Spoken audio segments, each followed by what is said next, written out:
is minus 185 ancient. The once great Tevinter Imperium is in retreat, decimated by the Darkspawn hordes that shattered the Empire in the First Blight. In its wake, Thedas lies fractured, and a new world order is emerging. Chastened barbarians lay claim to the fortress of Ostergard deep in the Kolkari wilds. Under Mafarath, the Alamari tribes are stirring, and a marriage alliance to Andraste, only living daughter of the great chieftain Eldareth, has united the Planocene, the Syrian, and the Alamari into a massive military power, following the song of a new god sung by their prophet queen. In the city-states of the Free Marches, Tevinter power begins to crumble, and as Andraste and her followers grow in strength, slave revolts strike towards the very heart of the Imperium itself. Within 15 years, all of it will have fallen forever.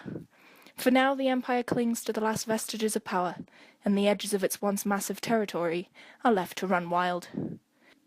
Nevarra, a city-state located on the banks of the Minimeta, had seen its fair share of conflict. Directly to the north lay the Silent Plains, where Dumat was felled after 2 centuries of war by the Grey Wardens in minus 203 ancient.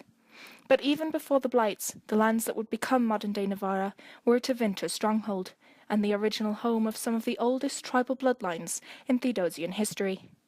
The native people of Nevarra were the Planocene, an agricultural civilization with an animist religion, and the Inghirsh, a mighty people who once settled northern Orlais and the Silent Plains with the power to withstand 10,000 spears. Their neighbours to the north, the Neramenians, were one of the 3 tribes that would unite to form the Tevinter Imperium in minus 1,195 ancient. The Neramenians were the first followers of the old gods, mighty Reaver warriors who attended the will of Thalzian, the first priest of Dumat, and destroyed the Inghirsh, scattering what remained into nomadic tribes and leaving their cities in ruins. But they did not stop there. As the Neramenian forces reached the Minimeta, then called the Nemiox, the Planocene king Demietes met them, and for an entire day his warriors held their ground. But the Planocene were a farming people, with the advantage of the river and no more. And so, faced with the strength of the Neramenian old gods, King Demietes called upon his own oracles to find him a new god with the strength to match Dumat. They did. And when the Neramenian armies were defeated, the Planocene turned to the worship of the old gods. In the years that followed, the Neramenians, the Tevinter, and the Carinus would coalesce into the mighty Tevinter Imperium. In minus 975 ancient, they would crush the last remnants of the Empire of Elvenon and enslave any of its people they found. By minus 895 ancient, Tevinter was in full expansion, and Nevarra was swallowed as part of their conquest, as the Imperium drove further south and crossed the Waking Sea. Tied to Tevinter for the next 700 years, Nevarra would remain under the yoke of the old gods, boasting its own temple of Dumat. But with the outbreak of the First Blight in minus 395 ancient, and the corruption of Dumat, Nevarra, like much of the Imperium, was left with broken faith. As the Dwarven Tigers fell, and the forces of the Darkspawn seared the earth, Tevinter withdrew to fortify the capital of Minrathous, paving the way for Andraste's conquest and conversion of the lands north of the Waking Sea. By the time Dumat fell in minus 203 ancient, Nevarra was primed and ready for the cult of the Maker. Andraste landed on the northern shores of the Waking Sea in minus 180 ancient. Nevarra, a mighty fortress on its own right, opened its doors to her, eager for the word of the Maker, and would become one of Andraste's greatest strongholds. Its lord Hector is renowned as one of Andraste's closest disciples. When Andraste was betrayed by her husband Mafarath, and Tevinter forces marched upon Nevarra fortress to seize her, Hector died in her defence, shot full of arrows, leaving Nevarra leaderless in the aftermath. After Andraste's death on the pyre in Minrathous, Mafarath's army retreated back into the south.